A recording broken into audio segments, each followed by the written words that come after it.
During the election campaign here, most of the airtime will of course be filled by the larger parties, but there's a range of smaller parties also vying for your attention and your vote. Kevin Magee's been speaking to some of them.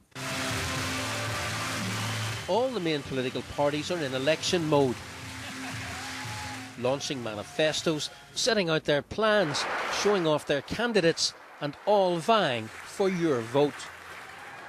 The Alliance, DUP, SDLP, Sinn Féin and the Ulster Unionists make up the big five of Northern Ireland politics.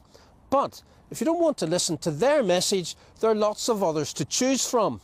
In the last Assembly election, for example, 14 different political parties fielded candidates and 15 independents stood for election, all trying to take a seat up there. The Workers' Party is no stranger to elections. It's been fighting them for 40 years. Hello, how are you? I'm here from the Workers' Party today. And this time around it's hoping to win its first ever Assembly seat. These cuts affect everybody from the top to the bottom. We have cuts to health and social care, we have cuts to education. That affects every single person in Northern Ireland, and really we can't take it anymore, and we shouldn't. We should be coming out and voting against these parties. The big five have failed us, and it's now time for other parties to be able to step up and do a better job. In electoral terms, People Before Profit is the new kid on the block.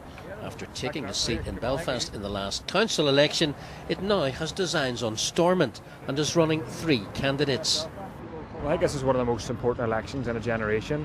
It's over 20 years since the ceasefire, almost 20 years since the Belfast Agreement, and almost 10 years of Stormont being up and running. I think one of the lessons we've learned from that is we can't wait in Stormont. It'd be very healthy and helpful for working class communities if we had a number of socialists in Stormont representing the interests of ordinary people and not the interests of corporations, and actually standing up to the cuts, standing up to austerity, not peddling the lie that there is no alternative to these cuts, because there is an alternative to all this austerity that's just being pushed down our throats. That's fine.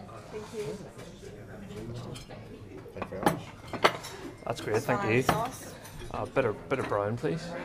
Towards the other end of the spectrum, the Conservatives too are hoping to taste success and enter Stormont for the very first time. What we need is a new type of politics.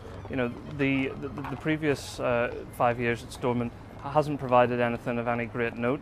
You know, it's dragging our economy down. We've got a system of politics that doesn't work. All the parties that have been in power for the last 5 years, even the ones that are now posing as an opposition, bizarrely, are culpable in that. And that's why we need to have a real fresh start and get away from them. Some of those key election messages are most likely going to be 55,000 people unemployed. The Progressive Unionist Party is also promising change. It has 2 Belfast City councillors and is hoping to build on this and make a return to Stormont. We still have long-standing social and economic problems, educational underachievement, high unemployment. We are committed to addressing not just the statistics, but the root causes. And as a party, we have worked in the grassroots. That's where the PUP was born, in the grassroots of working class communities.